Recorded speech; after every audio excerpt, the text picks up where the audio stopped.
Happy Wednesday, Crafty Friends! I'm coming on today for hashtag Watercolor Wednesday. So I've stamped my little oddball characters on a piece of watercolor paper, and I'm just going to watercolor them and yak some. Now, first I'm going to take some Copics and color their faces. It might be cheating, but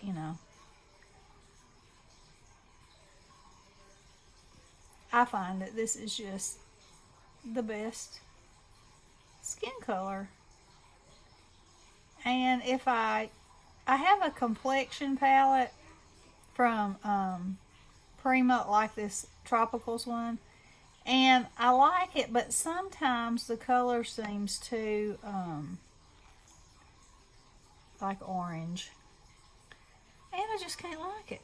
So I like this, so that's what I'm using. And it won't take me but a minute to get that colored in. So today was the last half a day of school for the kids. And so Lily will be going to junior high next year.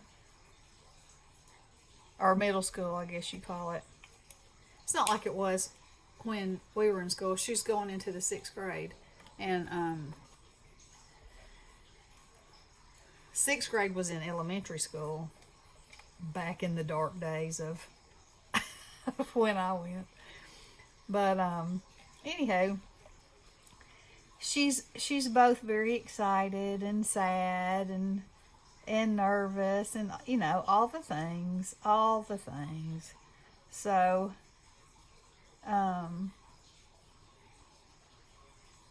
she's gonna do fine, I know. And it'll be the first year Drake's been in school without her being there, so that'll be a little different for him too. But that's a part of life. So on they go. I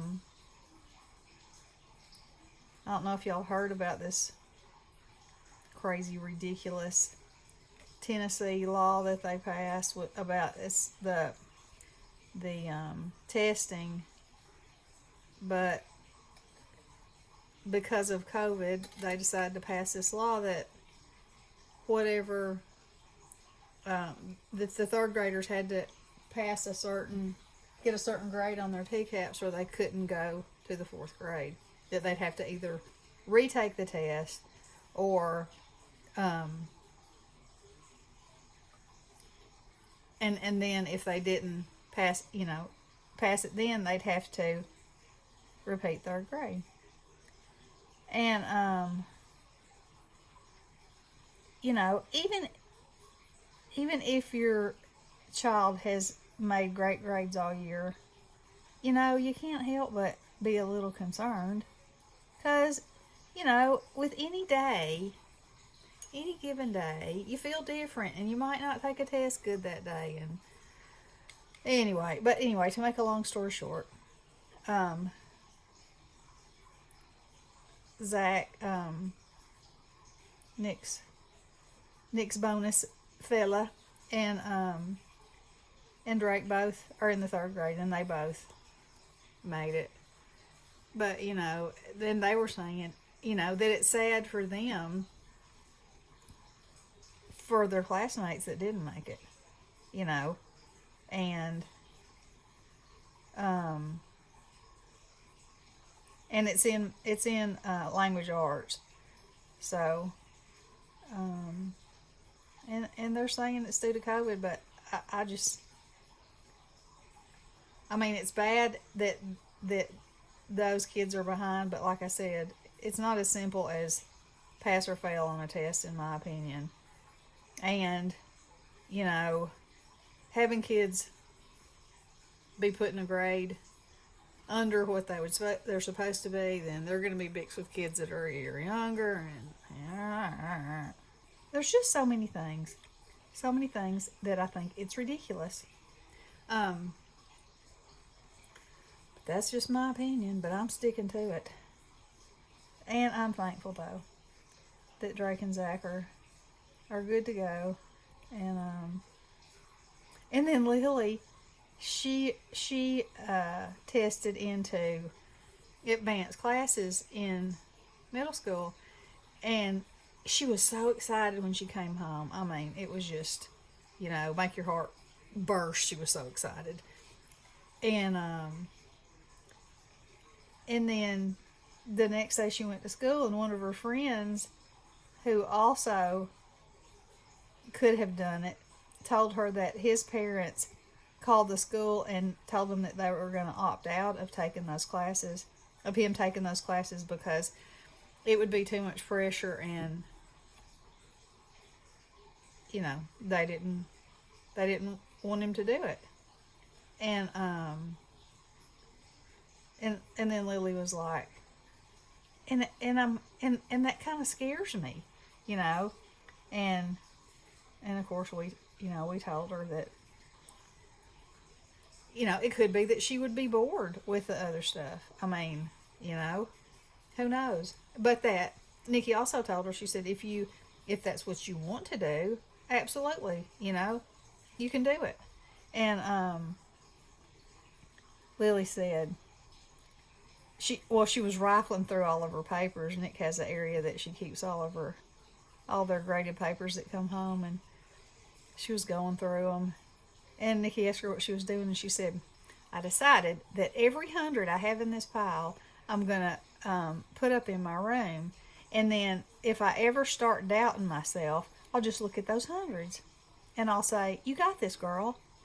And, okay, another proud moment. And and she said, and then I thought, that's a little bit ridiculous, because her whole room is covered in hundreds. And I said, well, you know what I have to say about that? I have to say that when I walk in there, that I feel inspired my own self. So, so that tickled her. But so much stuff. Junior high is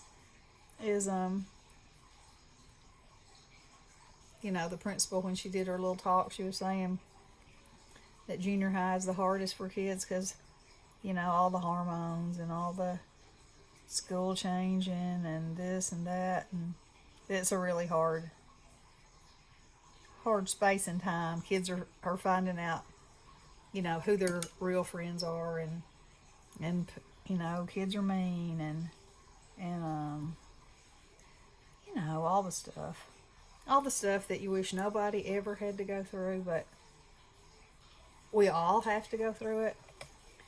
It's just the way it is, unfortunately. So anyhow, and then I told you the other day about finding all the hostas that somebody was getting rid of. Well, when I took Lily today, somebody had on the side of the curb one of those, I guess you call it an urn, a cement urn. And it didn't look like there was anything wrong with it. And I was like, oh my, that'd be so pretty on my front porch with flowers in it. But I knew I couldn't probably pick it up. So Nick's fella was over here when I got home, and I said, hey, you want to take a little roadside trip with me? He's so sweet, He's always like, yeah, sure. So we went down there and checked it out, and he loaded it in my truck for me and set it on my porch. And I went to Lowe's and I found a half rice fern, and I put a fuchsia in there and that neon green sweet potato vine. And oh, it's beautiful. Let's see. Let me just show it to you, because I think it's beautiful anyway. And it was a deal. Oh, and then I had another adventure. I'll tell you about that in a minute too. Okay. There it is. They were throwing that away. And look at it now. Oh my. How does that work? So anyway, and she's in a meeting and she needs me to take the dog out. Well, I'm not going to be able to finish this, obviously. But,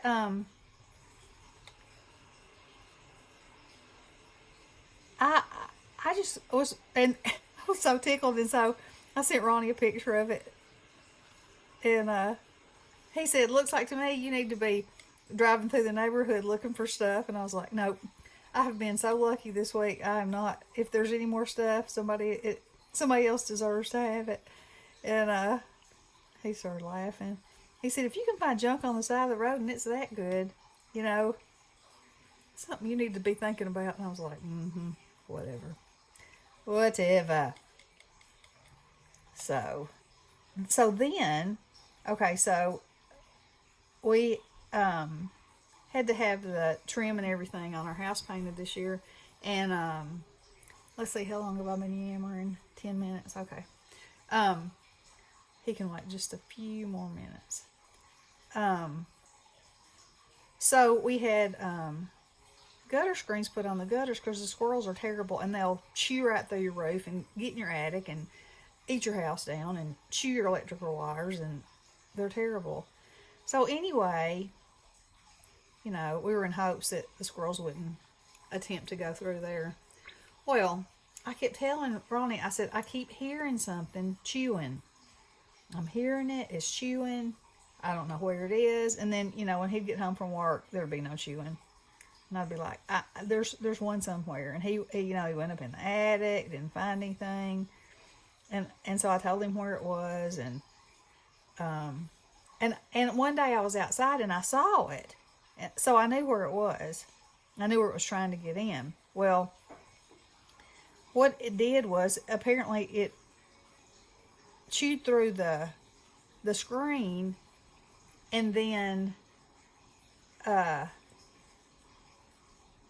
fell down into the gutter, you know, the downspout, which is from upstairs. So it was a long way, and it was trying to climb back up there. And that's what all the racket was that I was hearing. And so he had put these, the gutters also have screens at the bottom. So, like, the squirrel couldn't go up the other end if it was a shorter gutter. And so I was out there watering, and I heard all this scratching and carrying on. And I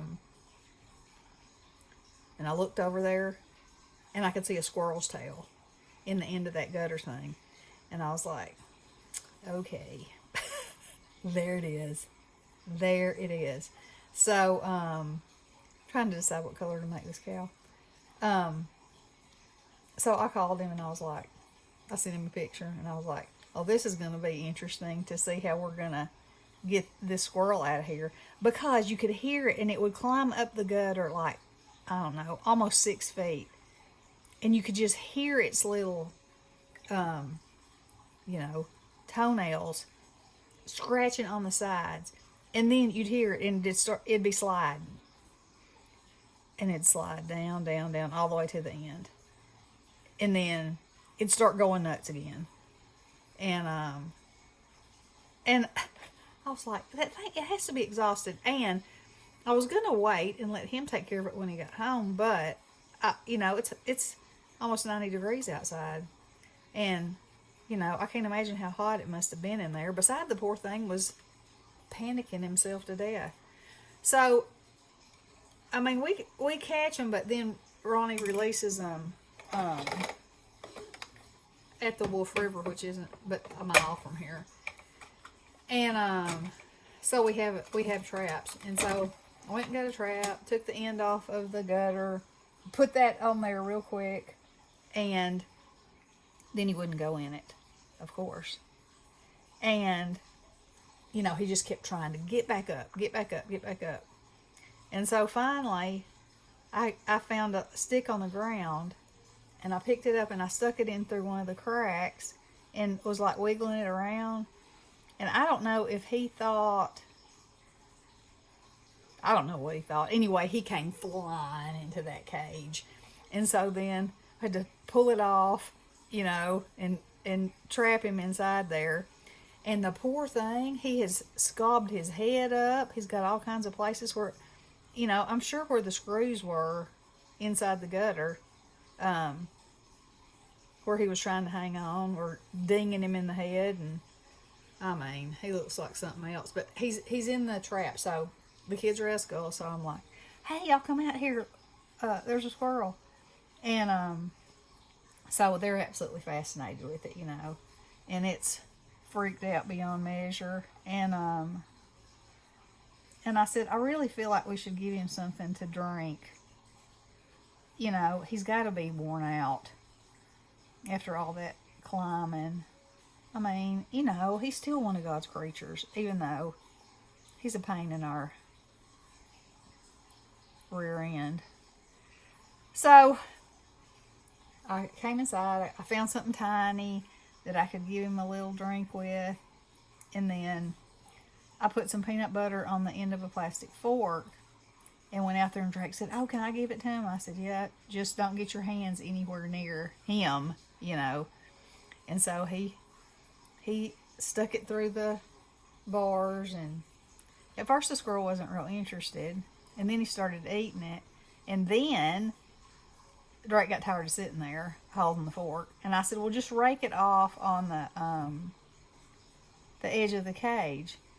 And so then we were sitting there, and that little squirrel went over there, and he started licking that off with his tiny little tongue, and he licked and he licked and he licked, and then he grabbed it with his little hands and put it in his mouth and ate it up. And I never could get him to drink any water, though. I tried to kind of pour some in the bottom of the cage, but he didn't look like he was too interested in that. But anyway, he's out there in the shade waiting for Ronnie to get home so he can release him somewhere else. I mean, if I was him, I wouldn't go anywhere near a roof after that experience, but you never know. You just never know. And hopefully he won't have his GPS on and know where he came from. We can hope anyway, right? So that was pretty exciting stuff. You know, something a little out of the ordinary. So anywho, all in a day, right? You just never know what might happen. Okay, I'm going to stop this because I've gone over my 15. I'll finish it and I'll have it in the thumbnail after I go let my little grand dog out. Alright, this is hosted by Tanya at Side Gig Crafts. It's an open collab, and y'all just come on and watercolor something. It really, you know, on some Wednesdays I'm like, I don't know what I want to do today or if I want to do anything, but, you know, and then I remember, watercolor, practice your watercoloring. So, anyway, that's what I do. So, I hope you'll have a wonderful Wednesday and have some good adventures in your life. Love you guys. Blessings.